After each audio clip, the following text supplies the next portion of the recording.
Okay, so this is about getting shit done, right? So, as much as I love talking, there's also other things that I like doing, right?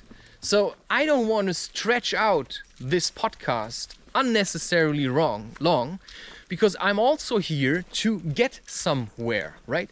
I am not here to just like be the funny talker, you know, I'm here to do business in the sense that I want to make it. And that's why, yeah, I do have 2 podcasts. I do have a YouTube channel. I have Instagram, right? These are all things. I have some music out. These are also things that I have to somehow juggle in my mind to keep me busy. So I have like a variety of activities that I can pick to make myself get back to this place of heaven. Thank God I came out of this dark phase, because, you know, it was really shady. It was hard to see the light. And suddenly you walk through such a phase of your life and you come out into the open and you're like, man, I'm alive. And everybody's like, wow, you're really alive, woo! And they start cheering for you and you're like, yeah, suck my dick, like, woo! Yeah, and then you give them all your good mood and you say, I love it, take it all from me. I don't know. Just a minute ago I was so happy, and now I want to let go. Yeah, the sorrow blues, the sorrowful blues of your life is being played with the wails of unloved women and neglected children. And all those daddies that couldn't love because they weren't loved as children themselves. You see, you know, I didn't know I could be like this on a camera where I'm like completely natural, don't give a shit at all. But you see, a part of me also doesn't know, do I have to be like this always? Because imagine me now walking around like this in a society like ours. You know, in this kind of society, if you walk around like this, like, yeah, I'm really having a good time, la la la la la, you know, I don't see all this anger, I don't see those junkies, I don't see those prostitutes, because I'm having a really good time, you know? I mean, who's that, right? I mean, it's like Hollywood. It's like, oh, we are better than you. Like, you insult my wife, I'll slap you in the face. If you don't like it, I'll apologize. You know, that's like, what?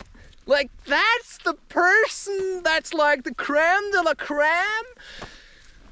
Holy fuck. And that then all bottles up inside of you. You're like, I hate the fucking word. Right? And now, you know, you start doing YouTube and you start being honest and people start listening to you and they're like, wow, you're really great. Maybe you can help us with our cause. You seem to be a really good actor.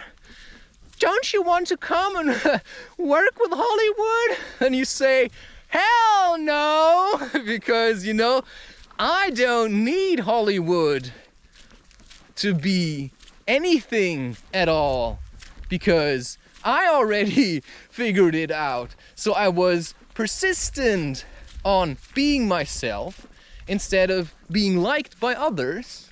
And because I was persistent, I gained such freedom, yeah,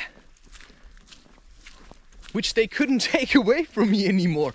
Because I said, you know, I fucking did it, you know? Whatever that means, but you can feel I'm enlightened. Fucking hell, I live my life like this.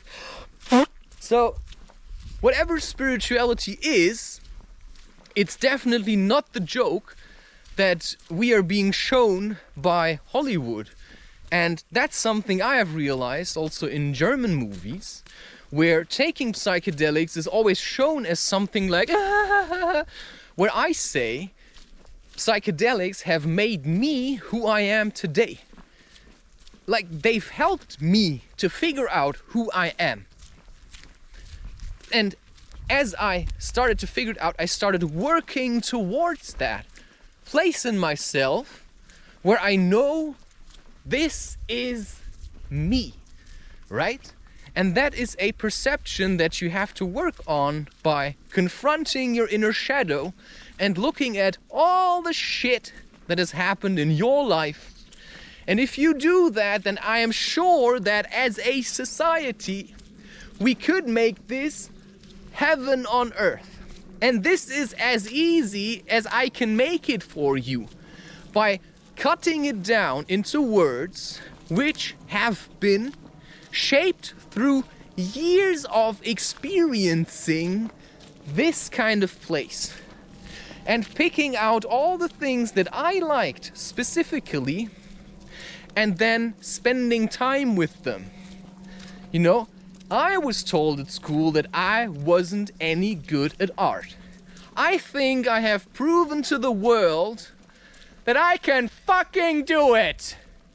And that some teacher that mobbed me at school has now no power over me no longer. Because I am not a victim, I am an active and engaging person in this kind of shit system to transform it into something that I find acceptable, all right? And that's then what I can devote my life to and where I can say, this is what I can stand in for myself as a person who does what he feels like and not what others tell him to do because they offered him money. And that's then the reality that I live in. That's the demons that I had to face. The demon of money, you need to face it. Because if it has you, if it has power over you, has you by the balls, and you will do his bidding forevermore. And whether you call that then like original sin or a vice, or if you call it addiction, or if you call it being possessed, then what I call it is a form of energy, and you either feed it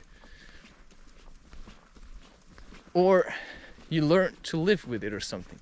You know, I don't really know, right? I mean, what am I talking about? So you see, I can say a lot, you may understand little, and you may understand it all. You know, I can congratulate you to both of those states of mind. But in the end, it's about what you do. And if you say you understand it, then you also have to take responsibility for your arrogance and put it into practice. And I have tried to live by that my goal was always to be a bit better, at least at the things that I want to be better at. And so, you know, calisthenics helped me for a while, and then I had to also in a way let it go because I wanted to do other things. But that doesn't mean I cannot come back to it. Hier, ja, Sitz. Bleib.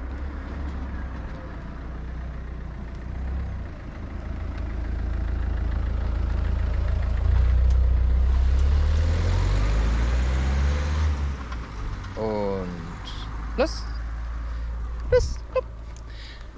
And you see, that's also important, because when I smoke, I'm often only focused on what is going on. Like, maybe that car is like, and you're just staring at it. No, what you have to maintain is that inner focus where you see and perceive everything.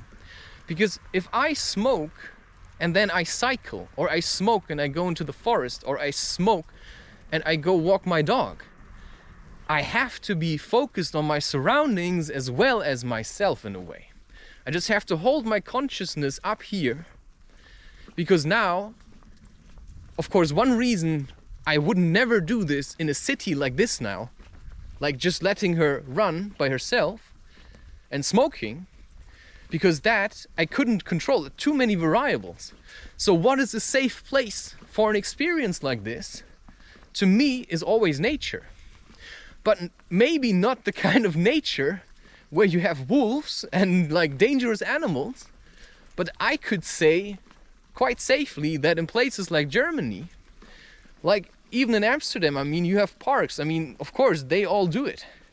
But in Germany, for instance, there's a lot of safe places in nature. I mean, nature here is like, I mean, Germany, through all the rules and restrictions, it's kind of a safe place to experience these things. Because even in forests with wolves, I think it's not that there are these animals, it's that you are afraid of them.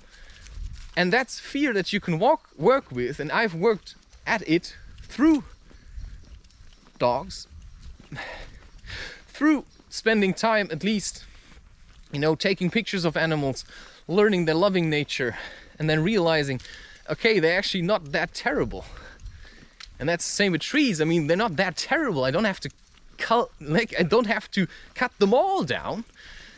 And I think that's where I say, you know, there are more channels where I'm talking, you know, I don't have to stretch it out forever. Christopher-Reusch.com, please buy my books. Please buy my books and send me lots of money, like, yeah. You see, you can do it, but it's not really nice. You know, it's more like, yeah, you know the drill, and see you another time.